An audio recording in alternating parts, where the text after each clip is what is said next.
السلام علیکم ورحمۃ اللہ وبرکاتہ۔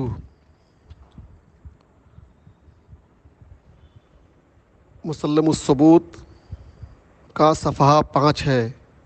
درجہ فضیلت 2021 کے طلباء توجہ فرمائیں۔ گفتگو یہاں سے شروع ہو رہی ہے کہ مقدمہ، ظاہر سی بات ہے کسی بھی فن کا مقدمہ جو ہوتا ہے اس کی غرض و غایت یہ ہوتی ہے کہ مقدمہ پڑھنے سے فن سے متعلق پڑھنے والے کو دلچسپی پیدا ہو جاتی ہے اور شوق پیدا ہوتا ہے۔ مقدمہ میں اسی لیے فن کا موضوع، فن کی تعریف، فن کی غرض و غایت بیان کی جاتی ہے۔ تو جب کسی شے کی تعریف اور اس کی غرض و غایت، اس کا موضوع انسان جان لیتا ہے تو شے کو تفصیلی طور پر جاننے کا شوق پیدا ہوتا ہے۔ تو مقدمے میں اصول فقہ کی تعریف ہوگی، موضوع بیان کیا جائے گا اور اس کی غرض و غایت اور فائدہ۔ اب لفظ جو ہے فن کا، یہ اصول الفقہ ہے، مضاف مضاف الیہ ہے، تو اس کی تعریف اضافی، حد اضافی۔ حد اضافی کا مطلب یہ ہوگا کہ مضاف کی بھی الگ سے تعریف کی جائے اور مضاف الیہ کی بھی الگ سے تعریف کی جائے کہ اما حدہ مضافن۔ تو اب اصول جمع ہے اصل کی، تو اصل کی تعریف پہلے کریں گے، بعد میں فقہ کی تعریف کریں گے۔ تو روایت یہ رہی ہے کہ کسی بھی شے کی تعریف جب کرتے ہیں تو تعریف لغوی بھی کرتے ہیں اور تعریف اصطلاحی بھی کرتے ہیں۔ تو اصل کی لغوی تعریف کیا ہے؟ ما یبتنی علیہ غیرہ، جس پر کسی غیر کی بنیاد ہو۔ ما یبتنی علیہ غیرہ، جس پر کسی غیر کی بنیاد ہو۔ اور اصطلاحی تعریف انہوں نے کل 4 نکال کر رکھی ہے۔ اصطلاح علماء میں اصل کا ایک معنی ہے راجح، جو راجح ہوتا ہے کسی بھی شے میں۔ دیکھیے ہر شے کے 2 پہلو ہوتے ہیں، راجح اور مرجوح۔ جیسے پازیٹو اور نگیٹو ہوتے ہیں شے کے، ایسی راجح اور مرجوح بھی ہوتے ہیں۔ راجح بھی جائز ہوتا ہے، مرجوح بھی جائز ہوتا ہے،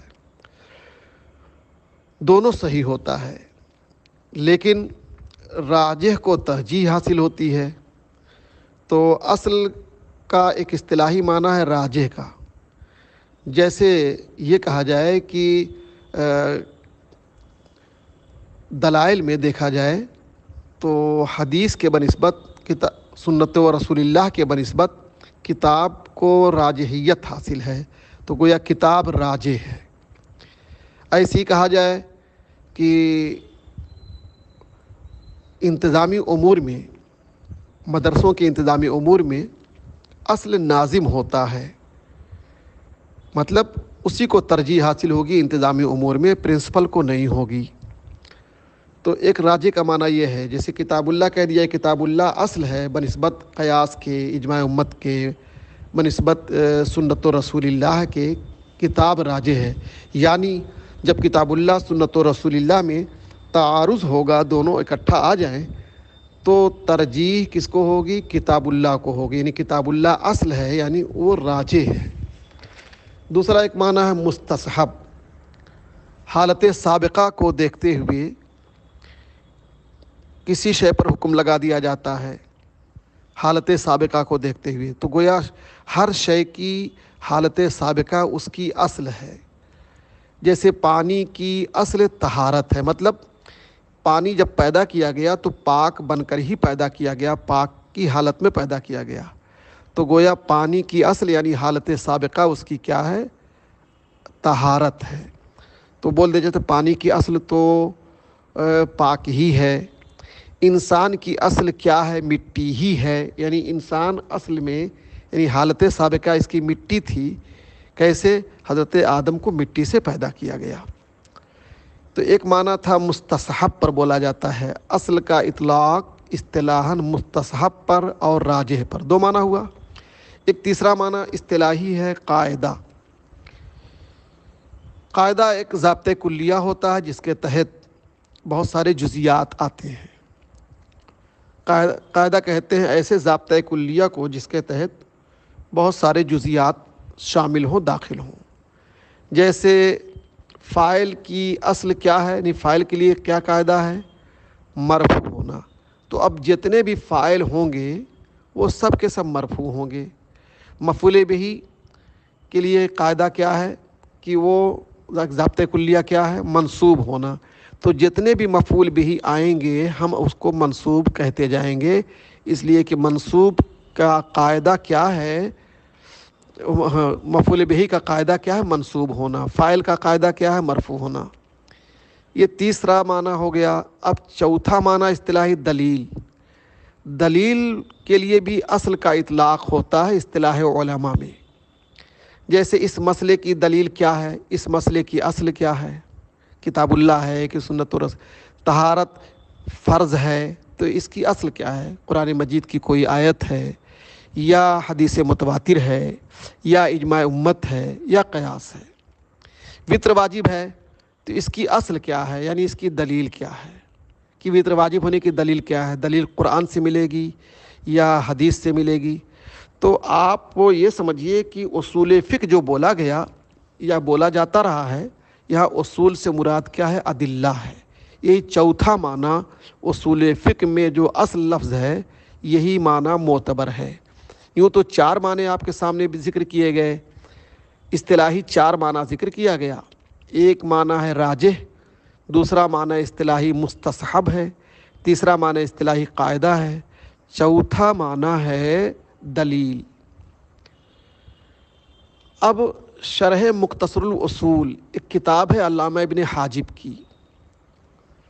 مختصر الاصول کتاب ہے علامہ ابن حاجب کی. اس کی شرح میں ایک بات ذکر کی گئی، کیا کہ جب بھی لفظ اصل کی اضافت کسی فن کی طرف کی جائے، لفظ اصل کی اضافت جب بھی کسی فن کی طرف کی جائے تو مراد دلیل ہی ہوتی ہے.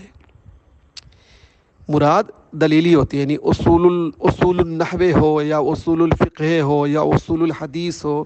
اصول الحدیث اگر ہے تو حدیث کی دلیل، اصول الفقہ ہے تو فقہ کی دلیل، یعنی فقہ کی اصل کیا ہے. اصول الحدیث ہے تو حدیث کی اصل کیا ہے؟ حدیث کی اصل ہے قول رسول، تقریر رسول، فعل رسول.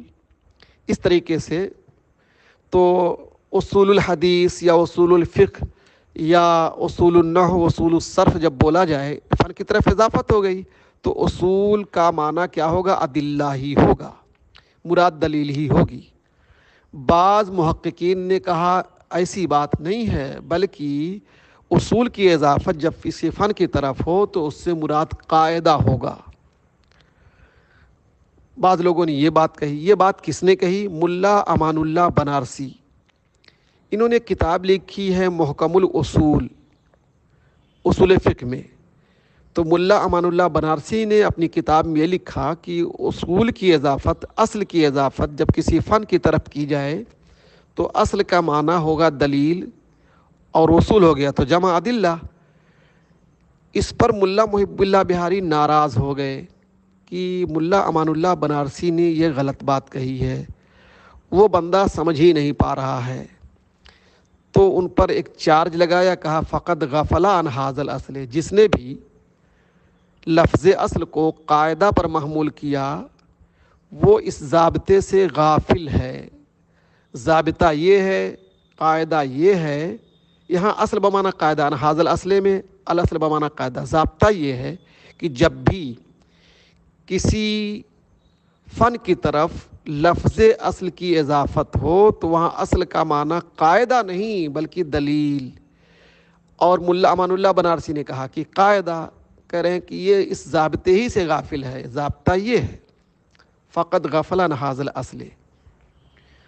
مزید یہ کہ ایک ایکسیڈنٹ اور ملا امان اللہ بنارسی نے کیا کہ کہا یہ کہ اگر قاعدہ پر محمول کریں گے تو شے کا قاعدہ، فن کا قاعدہ جو ہے وہ مسائل بنتا ہے. فن کے مسائل سے ہوتا ہے وہ، اور دلیل جو ہے وہ مبادی سے ہوتی ہے. تو مسائل پر اصول کا اطلاق ہوتا ہی نہیں. الامر للوجوب امر وجوب کے لیے ہے، یہ مسئلہ نہیں ہے، بلکہ یہ مسئلہ کی دلیل ہے کہ جب جب امر آئے گا تو اس سے وجوب کا مسئلہ نکلے گا، مبادی مراد نہیں ہوتے۔ اس لیے یہ دونوں باتیں ملا امان اللہ بنارسی کے ذہن سے الگ ہو گئی ہیں لگتا ہے، اسی لیے ان کو دھوکا ہوا۔ بس انشاءاللہ پھر کل